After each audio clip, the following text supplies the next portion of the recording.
Welcome to the Heal Your Hunger Show, where we get to the heart of why you overeat and how to stop. If you struggle with food and weight like I did, welcome home. Welcome everybody to the Heal Your Hunger Show. So happy to have you here. It is a great day to be alive, and I am super excited about today's show, which is actually pulled out of the archives and presented to you. I actually recorded this several years ago, 2018. Gosh, can you believe that? That's 4 years ago. But it's so good, and I know it will help you so much, and it totally applies to today as much as it did then. So I'm pulling it out. I'm offering it to you. It's straight up great, solid advice for how to navigate the holidays without getting stuffed, okay? So I'm excited about this. And just so you know, here at Heal Your Hunger, we're all about healing your hunger. Surprise, surprise. And what does that mean exactly? That means Heal Your Hunger is all about getting you off the diet track. No more crazy diets or impossible exercise programs. Let's help you heal the underlying causes of your insatiable hunger for more food and foods that aren't good for your health, for your body, and for your mind. Okay, so that's what we do here, and it's a simple process. I really chunk it out into a step-by-step formula that my clients are using to win, to have success in feeling good about their food choices. And if that's something you want, please don't be a stranger. Reach out to us. We're happy to talk with you, help you develop a plan that will make you feel good, look good, and love your food choices and love your food, okay? Because diets are all about eating foods you don't really want to eat, and then you just say, screw it. But when you heal at a deeper level, when you heal your real hunger, then you actually want to eat foods that are nourishing to your body. Doesn't that sound amazing? Okay, and also, if you hear the words emotional eating and you don't know quite whether you're an emotional eater or not, you can go to the website healyourhunger.com and actually take a quiz, which will tell you if you're an emotional eater or a food addict or somewhere in between. Take the quiz, get your personalized score, and then let's get on with it, healing your hunger. Also, many of the shows that you hear in the Heal Your Hunger podcast are recorded live in the Secret Sauce group, which is a group on Facebook which enables you to get with other people who want to heal their hunger and get the updated information. What's going on with Heal Your Hunger? What are we doing? What cool classes are coming down the pike? If you're not in that group, you won't get first, hot off the press knowledge of what's going on. We'd love to have you there. We'd love to support you there. That's so, so important and such an important part of being a part of the Secret Sauce group. You just go to Facebook and type in the Secret Sauce to End Emotional Eating, and boom, we got you, girl. Okay, on with the show. So what I'm going to talk about today is, because we're upon holiday season, I want to talk about 12 tips for holiday meals that don't leave you stuffed, because obviously, as emotional eaters, this can be a problem for us, right? I mean, it's the eating world for us. It's the trifecta of Thanksgiving and Hanukkah or Christmas and New Year's. It's just a time when there's so much food and with football games and, holiday parties and drinks and hors d'oeuvres and cheese balls and, oh my goodness. My mom, by the way, was an amazing cook, and she still is. She's an amazing cook still, but I don't get to benefit from her amazing cooking too much. But growing up, oh boy, did she ever throw the best holiday parties. She was amazing. I don't know how she did it. And, I have two older sisters, and so my parents raised three girls. We didn't have any boys, and none of us are good cooks. Like we get by, but it's kind of pathetic considering the training that we had growing up. I mean, my mom was superlative. She was amazing, and we had these amazing holiday parties. So the cheese balls and the what else did we have? Oh, she would have cheese fondue, and she made these really great. There's lots of things with meat and these little hot dog things, I think. So lots of good food, and I enjoyed every bit of it. You can bet on that. But, as emotional eaters who are trying to get on a better track, holidays are hard. It's like there's food everywhere. Everybody's giving gifts. So it's not only everywhere, but it's in our house because our people are giving us things, and the number one gift to give at holiday time, in terms of thank you gifts, is always food and drink, right? Alcohol. And I don't drink. And so, anytime somebody gives me alcohol, it's like, thank you. And this is of no use to me, but I do regift. So I'm not going to lie. It's great to have some extra bottles of wine to give to other people. But anyway, point is, food and alcohol are everywhere. And if this is something you're trying to avoid or abstain from, it can be a little bit tricky. So I want to talk about 12 tips for holiday meals that don't leave you stuffed. Because when we stuff ourselves, which for so long I thought like Thanksgiving's about stuffing myself. Like I'm going to eat a ton of food and I'm going to feel stuffed. And that's just how it is. And guess what? It doesn't have to be that way. That's an idea. That's a wrong idea, an error thought that not everybody thinks. I mean, everybody thinks of food when they think of Thanksgiving, of course. But, some people aren't foodies like we are, and they just eat a normal portion, and they might have a piece of pie, and then that's it. Like, boom, end of story. And it's just not that way for emotional eaters. So, but we are here upon the holidays, and we can do it differently this year. So let's make this year the year that we don't stuff ourselves, because guess what? When we don't stuff ourselves, we can feel so good, and we can have an entirely different experience of the holidays. So this is the transformation I want to talk to you about today. So these are my 12 tips. If you're at a desk, please grab a pen and paper and write these down. If you're, not at where you can write these down, please go back and listen later. I think this is definitely worth a second listen. So, if you know my work at all, you know that the first tip I'm going to give you is 3-meal magic. And this is something that has, really saved my butt so many times, and so many other people, my clients all across the globe love 3-meal magic. And what that is 3 meals a day with nothing in between. And guess what? It works great on holidays. So on holidays, yes, you can practice 3-meal magic. So no nibbly things, no hors d'oeuvres. Just make it about putting food on your plate, putting the right amount of food on your plate, the vegetables and the protein. That's a good, safe way to go.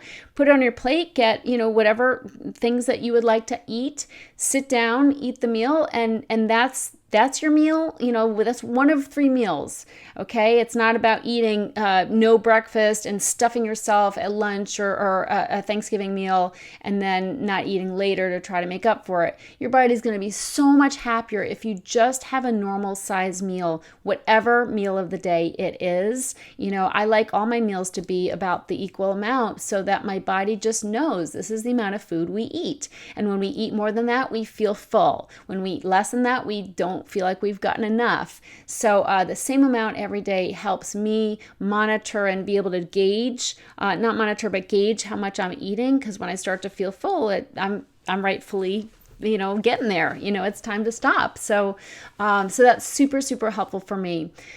The second thing is to call ahead. If you're going to somebody else's home, call ahead and find out what's going to be served. And I do this all the time. I do it at restaurants, and I do it when I'm going to somebody else's house because I don't want surprises. I don't want to show up at somebody's house and have all the food be fried because I don't want to eat fried food. So if it is what they're serving, or if it's all barbecue or corn on the cob and heavy barbecue, I'm going to bring a salad.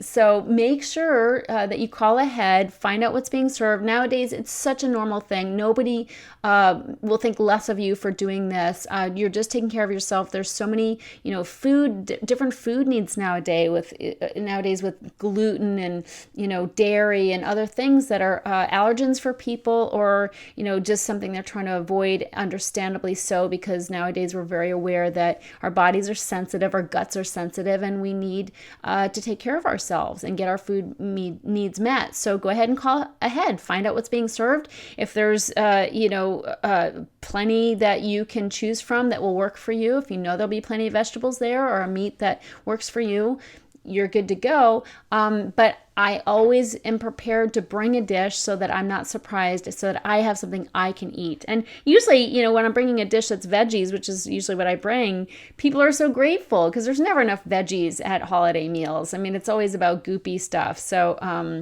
and sugary stuff and lots of grains and carbs. So just, bring veggies and everybody will be glad. You'll be amazed at how grateful people are for having more veggie options, which is often overlooked. If it's a buffet, this is tip number 3. If it's a buffet, look it over first. I mean, I've gotten into so much trouble just starting at the beginning of the buffet, and then by the end, I need 2 plates because there's so many yummy options. So I like to just, let everybody be in line and just walk up the line and peering over people's shoulders and seeing what's being served, so I can make a choice. If there's 3 different meats being served, I don't need 3 different meats. So I get to see ahead of time which one looks best and which one I want to have. Or maybe I'll have one and one piece or a small piece of another one. But if I just start with everything that's there without looking ahead, lo and behold, I've got way too much on my plate. It's so easy to do. So look ahead, just go down the line. Nobody will care, and make decisions like this looks healthy, this looks yummy, and I can eat it without feeling bad. So that's going on my plate. And then you make those decisions ahead of time so you're not overloading yourself.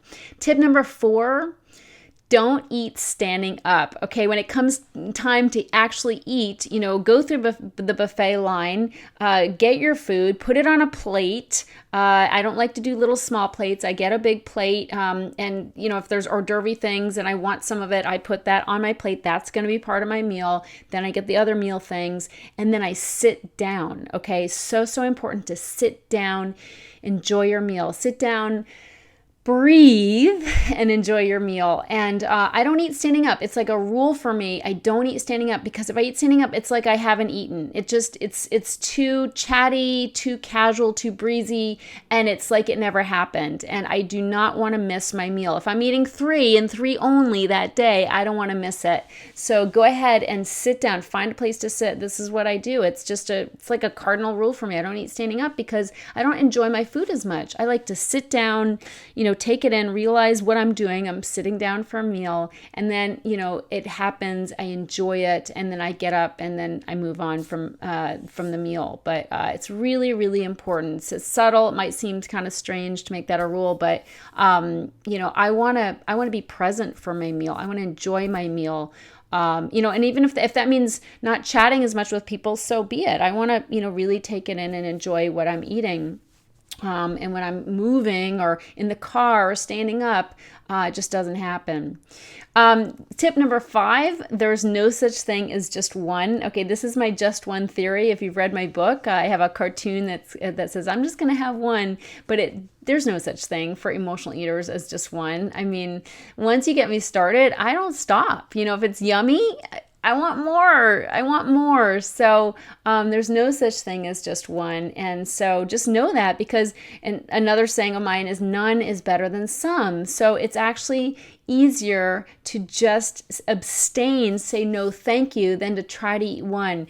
This is certainly true with nighttime eating. If you get up to eat something and you think you're just going to have one at night, all our defenses are down. We're tired, we're exhausted, we need to be sleeping, and there is no such thing as one. Have you noticed? But that's true when you're at a party and there's lots of yummy things. As emotional eaters, we just don't have a stopper. We don't stop well. So you're better off having none instead of some. So just remember that. There's no such thing as one, that just one theory, and none is actually better, easier than one. None is better and easier than one. Tip number 6, don't drink. And I'm not being moralistic here. It's just that if you drink, your defenses are down and you're going to eat more. It's just too easy. You're just like loosey-goosey. Who cares? Caution to the wind. So just avoid the alcohol. Plus, there's a lot of calories in alcohol. It's an easy way to gain weight. But I find that I have just as good a time not drinking as other people seem to drinking. They might look like they're having a better time, but guess what? I don't have a hangover in the morning. I'm not hungover. I don't feel groggy. I feel good. I'm not dehydrated. So try to avoid the alcohol and just, have a seltzer water with lime in it. Nobody cares. Nobody cares whether you're drinking or not. It seems, a lot of these things I'm talking about, there's this undercurrent of what will people think. And that's my tip number 12. So I'll get to that. But guess what? You need to do what's right for you and nobody really cares. Tip number 7, help out. Okay. So, I find that for me and for a whole lot of other emotional eaters that I know, we have these insecurities when we go to these parties. We're like besieged by insecurity and, self-doubt. How do I look? I look fat, or I feel fat, or my dress isn't as pretty as somebody else's. And we've just got all this noise in our head. And I find the best way, besides prayer, to, just throwing up a prayer, God, please help me feel, calm and good here. Please take away these insecurities. Besides prayer, the best thing to do is to get busy helping out. And I do this because it does help so much. Like when I get into service and I'm just thinking, what plate can I clear? What foods can I put back in the Tupperware and put in the fridge? How can I clean up? Do lights need to be turned on? Does something need to be served? More water in the glasses? When I just start like shifting my thinking from myself and how I look and how I feel to others and how I can serve and how I can help out, boy, that is a game changer right off the bat. So think of how you can help out. It will just take you right out of those insecure thoughts. Tip number 8, I love this saying, and that is that I used up my coupons for those foods. So when there's foods that everybody's going, about, just say to yourself, you know what? I used up my coupons. So instead of thinking, I'm so deprived if I don't eat it. No. You are not deprived. Trust me, you've had plenty. You've had enough. And this is what I tell myself. I'm like, Trish, you used up your coupons on that food. I'm sure it tastes good, but you had enough for everybody, in this lifetime. And that's the truth. I used up my coupons, and it's such an easy breezy way to just remind myself, you know what? I've been there. I've done that, and I didn't fit in the t-shirt. Like I blew right past the t-shirt because I ate so much of it. So I used up my coupons. And so I'm not deprived. I just don't have any coupons left for those foods that other people get to enjoy because they did not use up their coupons. Tip number 9. Super, super important. And this is kind of like my tip number 7 of helping out and serving others. But tip number 9 is reach out to others. And so this is another form of service. And that is there are other people feeling very insecure. You can bet at that party. You're not the only one who's self-centered and self-consumed.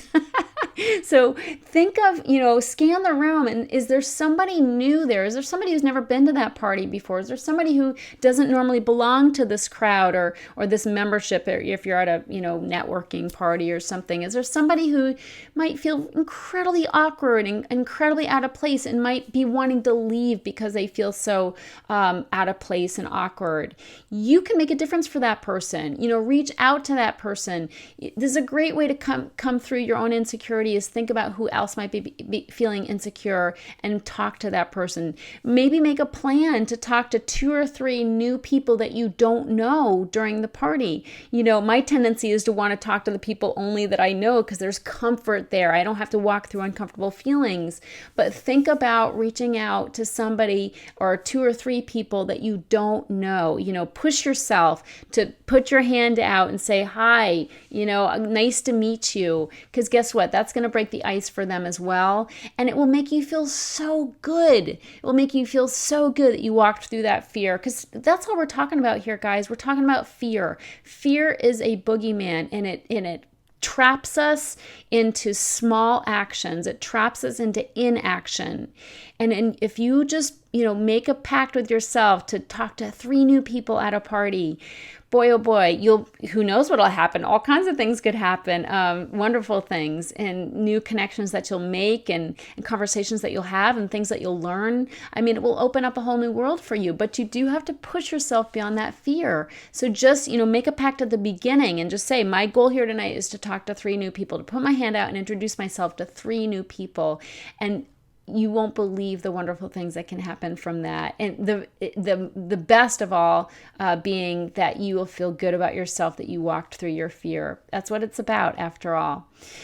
Tip number 10, hang out with the kids. When I'm feeling like awkward and insecure, I love talking to kids because kids are so comfortable with themselves. Like, they're not thinking about how they look or how their dress looks on them. They're just wanting to have fun and banter with the other kids or watch TV or play a game or whatever they're up to.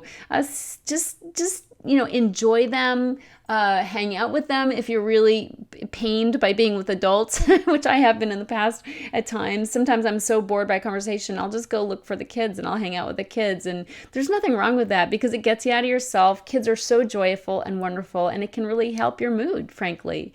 So think about the kids. They know how to do it. They're doing it right. Tip number 11, cleaning up is a great thing to do when you're at somebody else's house. And when you're at your own house, when you're having your own party, which I am, get help cleaning up. Okay, don't do it all alone because that'll lead to self-pity. And you know what self-pity leads to? It leads to comforting ourselves with food. So get help with cleaning up and plan ahead of time. Ask a few people, hey, can you stay over, or back a little bit and help me clean up? Can you stay an extra half hour? People are so happy to help out. And sometimes that's the best part of the party is when you're with some girlfriends in the kitchen cleaning up. You play the music and you just go to town, putting things away and cleaning up and cleaning off the tables and, wiping up the floor, whatever. But that can be some of the best, time connecting with people is when you have that common mission of cleaning up fast so you can go home. So make sure you get help because being a martyr, I mean, this is not the time for that. Not that there is a time for that. But don't be a martyr. Don't be a martyr. Don't say, I'll do it all myself. Why do that? People are happy to help and it feels good to receive the help. Yes, you need to receive. You give a lot. You need to do some receiving as well. Tip number 12 is don't care what people think. Do not care what people think. Okay, when you're taking care of yourself, if you're calling ahead or you're walking down the buffet line to see what's there, or whatever else you're doing, if you brought a special food for yourself, do not worry about what people think, please. And on that same note, do not eat to please somebody else. Oh my goodness, how many times has somebody said, go on, have some, and they've egged us on and eat something that we're trying not to eat because we know it'll make us feel bad. And somebody else, some busybody is sitting there trying to get us to eat, which who cares what we eat? And if they care, there's something wrong with that. They have an issue if they're really invested in what you eat. So just don't eat to please. And, if it's the host and she made some wonderful, incredible dessert and she wants you to try it because she put all this time into it, don't be guilted into eating to please her. Do not eat to please. If Jesus made a meal that was super yummy but didn't work for me and would make me gain weight or feel bad about myself for eating it or make me out of control if I ate it, if it triggered me, I would not eat that meal. Okay, I'd say, Jesus, I love you. You are the bomb and sorry, but I'm going to pass. I brought my own food. So, yeah, that's how I would play that. I hope. And I think Jesus would understand. So my point is, whatever and whoever is serving you and really wanting you to eat the food, just say no thank you or say it doesn't agree with me. It's such an easy thing to say, it doesn't agree with me, which is really true. When these foods backfire on us and cause us to feel really bad about ourselves, they do not agree with us, okay? They work against us, and it's time to put yourself first, put your self-care first, and, start the day on your knees, start the day, in prayer. thanking God for a beautiful, wonderful day of self-care, of connection, of community, of service, because that's really what these holiday meals are about. They're not about the food. They're not about gorging ourselves. They're about, enjoying the community and the fellowship and the connection with other people, other of God's children. That's really what it's about. So try to put your focus there and not on the food. You're not deprived if you don't eat the pie, okay? You are not deprived. I haven't eaten pie in a very long time, and I'm here to tell you it can be done, and it can be a great experience because you'll feel good about yourself. You won't have that sugar hangover. You won't need to stuff yourself or obsess about it and go and get some later. You're not deprived if you don't eat the pie. So I love you so much. Thanks so much for tuning in here. I will see you in the next show. If you enjoyed this podcast and want to get free support, insider health info, exclusive invites to events, and more, visit healyourhunger.com.